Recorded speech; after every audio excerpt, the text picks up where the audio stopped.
It's really important that the Iranian people know that Britain is watching.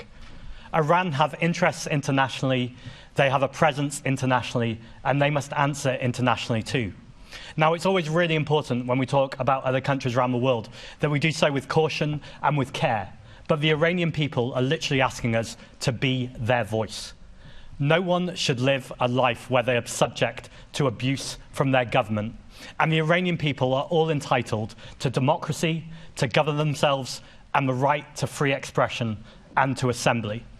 This motion is calling on the Mayor and the Chair of the Assembly to write to the government to call on a halt on all of these executions. The motion is grimly amended because when we originally wrote it, it has a list of people who are up for execution. And very tragically, several of those have now been executed. This shows the urgency of the crisis that we are facing. The situation is dire. Please support this motion. I can't help but feel absolutely devastated that the people in Iran are suffering.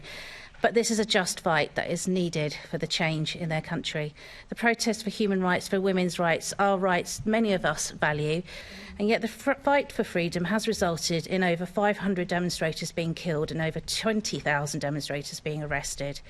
And the Liberal Democrats are also very conscious that if difficulties in Iran escalate, then we may be in a position where we would have to offer safe refuge for women in Iran. We really do want to make sure there's a resettlement scheme for Iranian women that start now so that we do not repeat any errors that previous schemes have had. It's times like this that I'm very grateful for the freedoms that I have as a Muslim woman. We need to make sure that these freedoms are universal, and I stand with our Iranian brothers and sisters who deserve that same privilege that we have.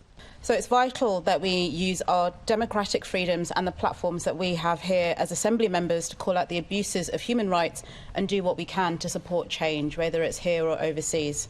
And what changes can be more important than trying to prevent state execution against political prisoners? It's something which is very close to my heart, having had family members of my own similar situations in a different country. Amini's death has resulted in a series of protests taking place throughout the country, and protests for their basic human rights. Iranians deserve to live free from violence and intimidation, the same as we do here in London. The government and security forces have cracked down on protests and wider civil society as a result of the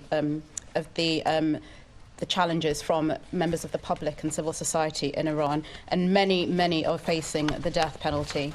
All those in favour of the motion? That's unanimous. That's unanimous. Thank you very much.